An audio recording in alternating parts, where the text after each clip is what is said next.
প্রথমত হচ্ছে এই সিদ্ধান্ত নেওয়ার পর নাগরিক কমিটির স্পষ্ট বিবৃতি ছিল, সেই বিবৃতিতে স্পষ্ট করা ছিল নাগরিক কমিটি চায় এই গণঅভ্যুত্থানের সাথে সংশ্লিষ্ট যতগুলো স্টেক হোল্ডার রয়েছে প্রতিটি সিদ্ধান্ত, শুধু সরকার উপদেষ্টা নিয়োগ না, প্রতিটি সিদ্ধান্ত গ্রহণ প্রক্রিয়ায় তাদের অংশগ্রহণ নিশ্চিত করা হোক। এবং আমরা দেখতে পাচ্ছি যে শুধুমাত্র উপদেষ্টা নিয়োগ না, ইতোমধ্যে সরকারের বেশ কিছু সিদ্ধান্তের ক্ষেত্রে হয়তো সেই জায়গাগুলোতে হচ্ছে সকলের প্রতিনিধিত্ব কিংবা সিদ্ধান্ত গ্রহণ প্রক্রিয়া সকলের মতামতকে গুরুত্ব দেওয়া হচ্ছে না, নাগরিক কমিটির প্রতিবাদ জানায়। সমস্যাটা হচ্ছে যে যখন অপর পক্ষ থেকে আলোচনা আসে, ঠিক আছে, এবং আলোচনাটাকে হচ্ছে যখন নাগরিক কমিটিকে হচ্ছে কিংবা বৈষম্য বিরোধী ছাত্র আন্দোলনকে হচ্ছে সরকারের সমর্থক বানিয়ে ফেলার চেষ্টা করা হয়, সেটা আসলে আমার কাছে মনে হয় খুব ইন্টেনশনালি করা হয়। কারণ হচ্ছে সরকারকে কেন যেন এখন এসে অনেকেই ওনারশিপ নিতে চাচ্ছেন, এই সরকারকে ওন করতে চাচ্ছেন। কারণ কি? অথচ হ্যাঁ, এই কারণটা এখন হচ্ছে যে 5ই আগস্টের অভ্যুত্থানের ওনারশিপ নিয়ে কিন্তু আমরা অনেক দ্বন্দ্ব দেখেছি 5ই আগস্টের পর। আচ্ছা, তখন যখন ওনারশিপ নিয়ে অনেক দ্বন্দ্ব ছিল, এখন এসে যখন হচ্ছে 5ই আগস্টে যখন এই সরকার গঠন প্রক্রিয়া হয়, কেউ বলতে পারবে না যে কোনো দলের মতামত নেওয়া হয় নাই। আজকে বিএনপি থেকে মির্জা ফখরুল সাহেব কি সেই আলোচনার টেবিলে ছিলেন না? ছিলেন। জামাত ইসলাম কি ছিল না? ছিল। প্রত্যেকটা দল ছিল। সেই দলই যখন হচ্ছে এই সরকারকে বসালো এবং এই সরকারকে দিল, ঠিক আছে, এখন শুধুমাত্র এই গণ অভ্যুত্থানে নেতৃত্ব দানকারী 3 জন নেতা, আপনাকে লিডারশিপ মানতে হবে, এই 3 জন নেতা যখন হচ্ছে সরকারের অংশ হলো, তখন কেন যেন বারবার হচ্ছে আপনার মানে আলো সমালোচনার গতিগুলো বারবার হচ্ছে বৈষম্য বিরোধী ছাত্র আন্দোলন এবং নাগরিক কমিটির দিকে ঘুরিয়ে দেওয়ার চেষ্টা হচ্ছে, কারণ শুধুমাত্র ভবিষ্যৎ নেতৃত্বকে চ্যালেঞ্জ জানানোর জন্য।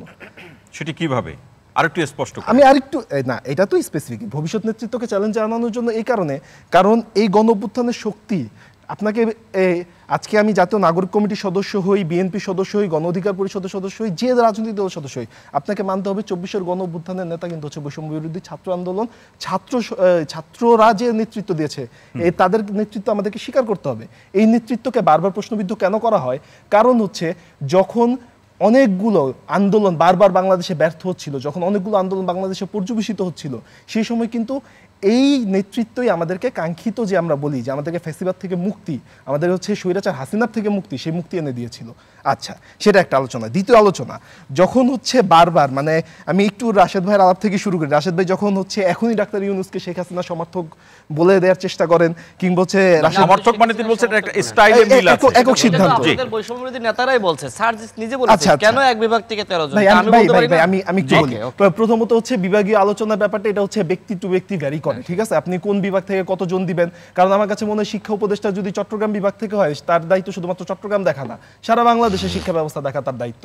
এলজিআরডি মিনিস্ট্রির দায়িত্ব যে উপদেষ্টা হবেন, তিনি যদি হচ্ছে রংপুর থেকে হয়, তিনি শুধুমাত্র রংপুরের এলজিআরডি দেখবেন, তিনি সারা বাংলাদেশের এলজিআরডি। মানে কি উপদেষ্টা কোনো বিভাগ থেকে হতে পারেন, কিন্তু সেই বিভাগের কাজ শুধু দেখবেন বিষয়টা না না, ব্যাপারটা হচ্ছে যে আলোচনার জায়গাগুলোতে আমাদেরকে আরো স্পেসিফিক হইতে হবে, সমালোচনার জায়গাগুলোতে আরো স্পেসিফিক হতে হবে। এই কারণে কারণ এই সরকারের এই উপদেষ্টা পরিষদে সমালোচনা করার আরো বহু জায়গা রয়েছে।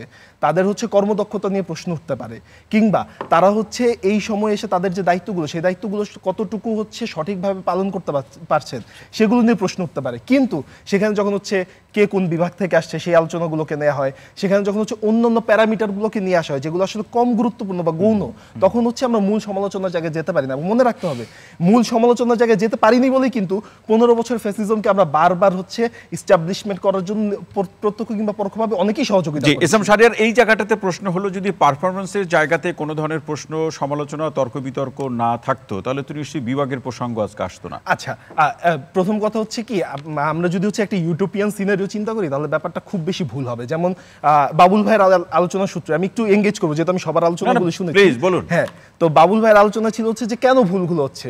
এটা শুধু বাবুল ভাই না, এটা হয়তো আমারও আলোচনায় আসতে পারে যে কেন ভুলগুলো হচ্ছে, আমরা সবাই বলতে পারি। কিন্তু ব্যাপারটা হচ্ছে কি, আপনি তো এটা তো একটা ইউটোপিয়ান গভর্নমেন্ট না, গভর্নমেন্ট রান করতে গেলে ভুল হবে প্রথমত, সেই ভুলের সমালোচনা করতে হবে।